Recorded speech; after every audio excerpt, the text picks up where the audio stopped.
Alright guys, so I'm doing a new Bubly review here. So this is Bubly coconut pineapple. So I've never tried this one, so I'm kind of curious if it tastes like coconut water. So alright, here we go.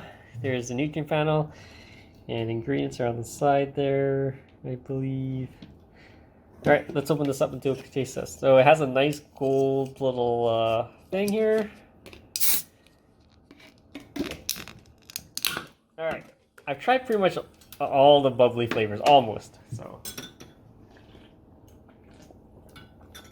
whoa, the aroma of the coconut is like it comes through. It reminds me of. Let me try. Let me give it another taste.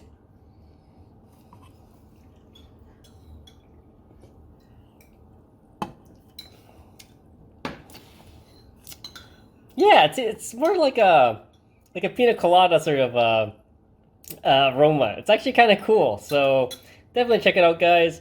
One of the better ones. I like this one more than the watermelon one they had recently. So yeah, definitely check it out, guys. Any questions, comments, post below, subscribe to the channel.